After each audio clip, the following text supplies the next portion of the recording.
Fala pessoal, ontem tivemos a segunda aplicação do Enem 2025. Como você deve saber, está tendo a COP30 aqui no Brasil, na região ali do estado do Pará, Belém e algumas outras cidades. Por isso, a gente teve uma segunda aplicação para o Enem 2025. E aqui eu já estou com uma das questões de física e, sem dúvida, é a questão mais difícil que caiu nessa segunda aplicação. Então vamos resolver juntos para a gente entender o que ela está pedindo.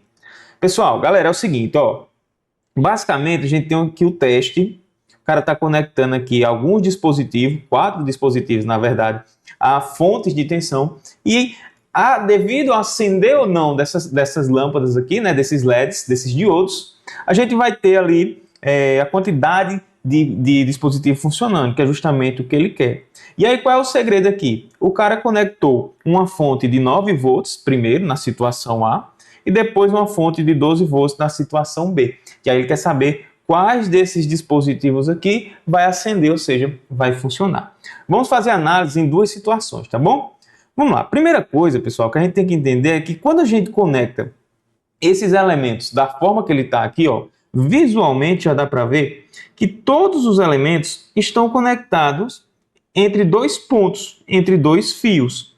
Ou seja, se eu tenho elementos conectados entre dois pontos de um circuito elétrico, né? A gente está com esses equipamentos conectados em paralelo. E a gente sabe que em paralelo, todos os dispositivos devem possuir a mesma DDP, a mesma diferença de potencial elétrico, justamente porque eles estão conectados entre esses dois pontos. Então, no primeiro caso, pega aqui essa parte de baixo aqui da bateria, né, da nossa fonte, o negativo, como referência. Então, eu vou dizer que aqui é 0 volts. Todo mundo que estiver conectado nesse fio aqui, ó, nesse ponto, é o mesmo ponto, então todo mundo aqui, ó, tem 0 volts de tensão. É a nossa referência, é o nosso ground, o nosso GND, o fio terra. E aí, na primeira situação, ele diz que a nossa bateria tem 9 volts. Então aqui, ó, se eu tinha 0 e minha bateria forneceu 9 volts, é porque no ponto aqui em cima eu tenho que ter 9 volts. 9 menos 0, a DDP dá 9 volts. Então, todo mundo que está conectado aqui, ó, vai possuir uma tensão elétrica de 9 volts. E aí perceba que todo mundo tem uma DDP, né, uma diferença de tensão ali entre esses dois pontos, né, de 9 volts, justamente porque estão conectados em paralelo. O nosso objetivo aqui, cara, primeiro é descobrir quanto que vale a corrente total desse circuito, ou seja, a corrente elétrica, que eu vou chamar de IA, que é na situação 1, que sai da minha fonte, certo? Deixa eu colocar aqui, ó, a corrente IA.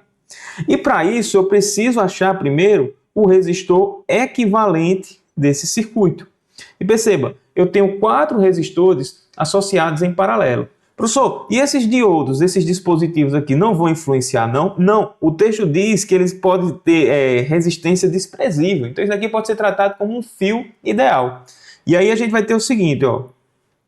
A resistência equivalente na primeira situação vai ser, como eu tenho resistores associados em paralelo e são todos iguais, é só eu pegar o valor de um deles, que é 1000 kΩ. Então tem aqui, ó, 1 vezes 10 a 4, e dividir pela quantidade, 4 resistores. Então aqui eu tenho a resistência equivalente, 1/4 vezes 10 quilo, né? A 3. Aqui, ó, ohms. Professor, não é 0,25? Calma, deixa assim que fica melhor as contas, tá? Vamos lá, beleza, já achei o resistor equivalente. E agora? Ora, se eu sei a resistência equivalente e sei a tensão, pela lei de Ohm, eu consigo determinar aqui, ó, a corrente total na primeira situação. Então, eu vou ter que tensão elétrica sobre resistência equivalente, no primeiro caso, A, vai ser igual a 9 volts dividido por 1/4 vezes 10 a 3 de ohms. Aqui, repete o primeiro e multiplica pelo inverso do segundo, você vai ter 36 miliamperes de corrente, né? Então tem 36 miliamperes de corrente aqui saindo da minha fonte na primeira situação. Então tem aqui, ó, 36 miliamperes. Beleza? Bom, e agora? Quando a gente tem essa corrente total, encontrando esse nó aqui, ela vai se dividir. Parte dela vai descer por esse resistor e parte vem para cá. Então, perceba que a corrente total que chega nesse nó, ela é dividida ali. Quanto será a corrente que vai descer por esse resistorzinho aqui, ó? Por esse resistor, que eu vou chamar de IR. Aí é só aplicar a lei de Ohm. Então, IR vai ser a mesma continha, ó. A tensão é a mesma, 9 volts. Está conectado em paralelo com a fonte. E agora, a resistência é só daquele resistor, então é 1 kΩ. Isso daqui vai dar 9 vezes 10, sobre com sinal contrário, menos 3, isso é 9 miliamperes, tá? Então a gente tem que esse carinha, ele vai estar sendo percorrido por uma corrente elétrica de 9 miliamperes. Então vem aqui, ó, esse carinha, 9 miliamperes. Bom, professor, se estava chegando 36 e veio para cá 9 miliamperes, desse lado deve ter sobrado quanto para vir para cá? Bom, se eu tinha 36 menos 9, isso daqui vai dar 26 miliamperes. Beleza, tranquilo. De novo, aqui vai descer quanto de corrente? Bom, é o mesmo resistor, a mesma DDP, daqui também tem 9 miliamperes. Se estava chegando 26 e desceu 9 miliamperes para cá, é porque nesse dispositivo vai vir quanto? Ora, eu tenho 26 menos 9, né? Vai dar 16 miliamperes. E de novo, aqui eu tinha um resistor sendo percorrido por 9 miliamperes. Se estava chegando 16, é porque desse outro lado só pode ter saído a sobra, né? O que sobrou dos 16 que estava chegando, que vai ser exatamente 96 ou seja, não, 7 miliamperes. Tranquilo? De boas. Tá, professor, mas por que a gente fez essa continha toda? Porque ele diz que o dispositivo para funcionar, para acender, tem que ter uma corrente igual ou superior a 25 miliamperes. E se a gente olhar aqui, os dispositivos que tem essa corrente é o dispositivo 1, que está sendo uma corrente de 36 miliamperes, o dispositivo 2, que tem uma corrente de 26. Os outros é menor do que 25 miliamperes, então não vai acender. Então, no primeiro caso, dispositivo 1 liga, dispositivo 2 liga, o 3 não liga e o 4 não liga. Vamos olhar as alternativas para ver se já dá para eliminar algumas, né? Ó. Aqui, ó, as duas situações, 3 e 4 liga? Não, cara, 3 e 4 não liga na primeira situação. 1, 2, 3 e 4 nas duas situações liga? Não, isso aqui também não. 1 e 2 na situação A, 1, 2, 3 na situação B.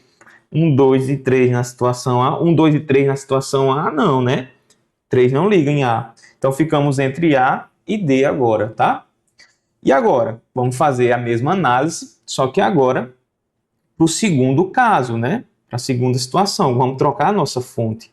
E aí, percebam, o que é que vai acontecer? Ó? Vou trocar a minha fonte de tensão aqui. Tranquilo? Show de bola. Vamos vir para cá. É a mesma análise, tá? Ó, eu vou ter uma DDP. Então, eu tenho aqui uma diferença de potencial entre esses dois pontos. Todo mundo está conectado aqui entre esses dois pontos. E se todo mundo está conectado entre esses dois pontos, é porque a gente já sabe que eles estão conectados em paralelo. Eu vou pegar o negativo da fonte como referência. Então, todo mundo aqui nesse ponto de conexão tem 0 volts. E lá em cima, como minha fonte tem 12 volts agora, troquei, né? Se eu tinha 0, ganhei 12 da fonte. Aqui em cima, eu tenho que ter 12 volts.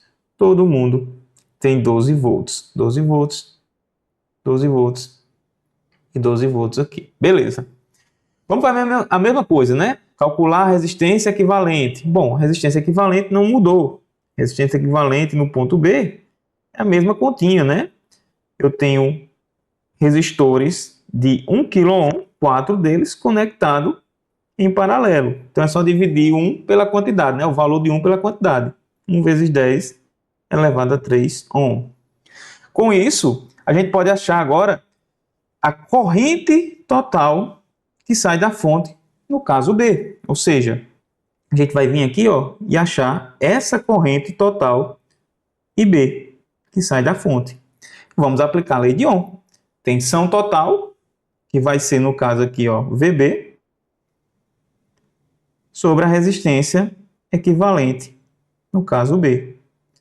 E aí você já sabe, tensão agora é 12 volts, resistência é 1/4 vezes 10 a 3. Repete, o primeiro multiplica pelo inverso do segundo, 4 vezes 12 dá 48, vezes 10, sobe com o sinal trocado, amperes. Isso é a mesma coisa de 48 miliamperes. Essa é a tensão, é a corrente que sai da minha fonte agora. Então eu tenho uma corrente de 48 miliamperes. Bom, aqui não mudou, né? Ou melhor, mudou, né? Porque eu troquei a fonte. Quanto é a resistência em cada resistor, ou a corrente que desce em cada resistorzinho agora? Vamos fazer a mesma análise, ó. Eu tenho que ir no resistor agora, é tensão, 12 volts, dividido pela resistência, que é 1 kΩ. Isso daqui vai dar 12 miliamperes de corrente em cada resistorzinho. Então aqui tem 12 miliamperes. Aí pensa comigo, se estava chegando 48 nesse nó e desceu 12 para cá, sobrou quanto para esse carinha aqui, ó, para esse dispositivo usar? Ora, aqui sobrou 36, beleza, 36 miliamperes. Aqui tem que descer, ó, mais 12, porque esse cara precisa de 12, então 12 miliamperes. Se eu tinha 36 e agora desceu 12 por esse resistor, sobrou quanto? 36 menos 12, 24 miliamperes. E se eu tinha 24 e tem que descer nesse carinha 12 de corrente, 12 miliamperes, sobrou quanto? Ora, aqui só pode descer a sobra de 24 menos 12, 12 miliamperes. E aí, novamente, pensa aqui comigo. Esse carinha precisa de uma corrente de 25 miliamperes ou superior para funcionar. Então aqui temos 48, ele está ligado. Aqui temos 36, ele está ligado. Aqui 24 não liga e 12 também não liga. E aí o que é que a gente tem? 1 liga, 2 liga, 3 não liga, 4 também não liga. Então vamos lá. Na situação 1, o dispositivo 1 e 2 liga. Na situação 2, o dispositivo 1 e 2 também liga. Das alternativas que sobrou, que a gente não eliminou, 1 e 2 nas duas situações liga, né? Então, alternativa correta, letra A aqui dessa questão. Então percebam, uma questãozinha que assim, não é difícil, tá? Mas é uma questãozinha que precisa de uma análise de circuito mais elaborada. Então assim, gostei bastante dessa questãozinha do Enem, da segunda aplicação do Enem do Pará aí. Bem interessante, tá? É isso. Lembrando que nossas matrículas para as turmas de 2026 estão abertas. O link vai estar aqui na descrição ou em algum card por aqui na tela.